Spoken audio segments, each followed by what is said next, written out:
Vice President Mike Pence came to praise and endorse a multitude of Republican candidates, another Washington liberal, and the Potomac two-step. Those are two phrases used frequently by both Josh Hawley and Senator Claire McCaskill. Josh Hawley made his first campaign stop here in Columbia. Now, according to Kelly Ford, he'll be staying here in Columbia today, but then Monday will be going down to Springfield to meet with Vice President Mike Pence. Here on their website, Project Veritas said a couple of hours ago it has no connection to Josh Hawley's campaign. If one thing is clear this election season, it's that both parties want Missourians to get out the vote. Both House Democrats and Republicans feel this is a step in the right direction. While Republicans say more work needs to be done, Democratic Representative Kip Kendrick says it's not solely about moving forward, it's about the department being more transparent. A day after the word got out about Joe Walters' resignation, Governor Parson pegged Ken Zellers to take over at the department for now. Parson put out a statement saying, "I appreciate Joe Walters' willingness to devote 2 years of service to the state of Missouri.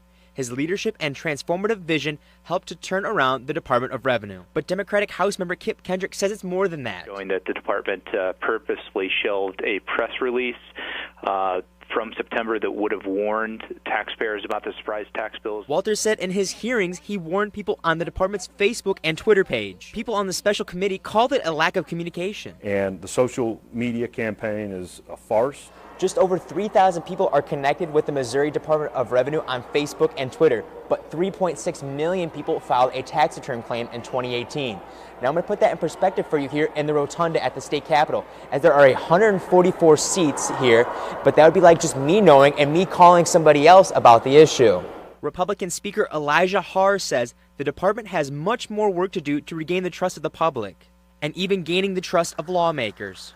Well, first off, the Department of Revenue needs to be transparent and honest with the public as well as lawmakers. One thing both Democrats and Republicans agree on, the department's transparency will be the biggest ask of Zellers. Zellers will officially take over as acting director next Friday. In the studio, Jared Austin. Usually you hear about Black Friday closer to Thanksgiving, but today, these women down the street are in front of Attorney General Josh Hawley's office to advocate for more women's rights in an event they are calling #Black Friday. Now these women are dressed in all black to mourn what they say are the current issues women face on a day-to-day basis here in the United States. 6 women gathered early today in Jefferson City protesting Brett Kavanaugh to the Supreme Court. They are asking for changes to any people that impact women's rights. We come together to call out the people and places that give us the Kavanaughs, the Trumps, the CEOs, and the elected officials that harm us. Christine Blasey Ford testified against Judge Kavanaugh for an alleged sexual assault that happened more than 30 years ago. I just think this whole situation is plumb stupid, because who has not, as a teenager, done something that was unusual or stupid? Floyd Hansen says these allegations are greatly impacting Kavanaugh's life and should not be coming back to hurt him now. Kavanaugh openly said he did not in any way sexually assault Christine Blasey Ford in the Senate hearing. In response to this, both sides have a very different response. I think he's done a great job for what he's done in the courts in the past, and I support him 100%. I don't see any point in having a conversation with Brett Kavanaugh.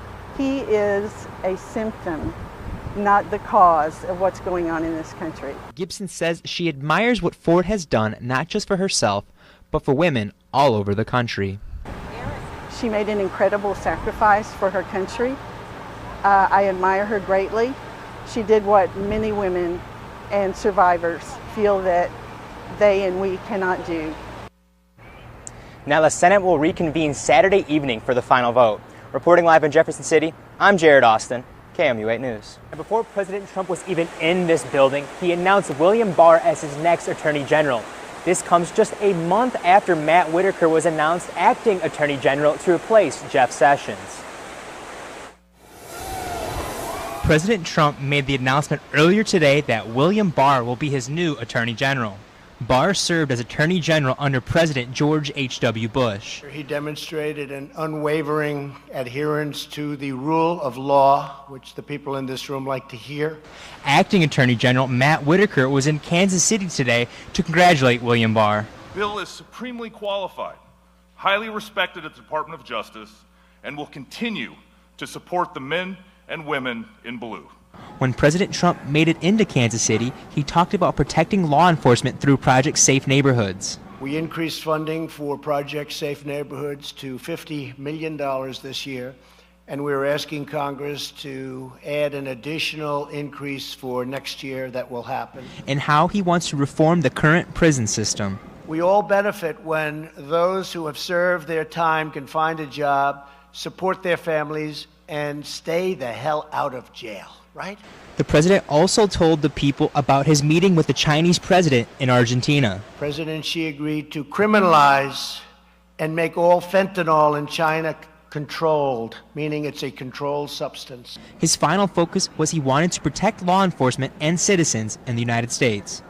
He says this is hard to do with issues at our borders. Congress must fully fund border security and the year-ending funding bill. We have to get this done. Trump raved over the job law enforcement is doing for the nation. He says law enforcement is the sole reason Americans feel safe. You are the ones making America stronger and prouder and safer. Now, Barr will not be able to become Attorney General until the beginning of next year.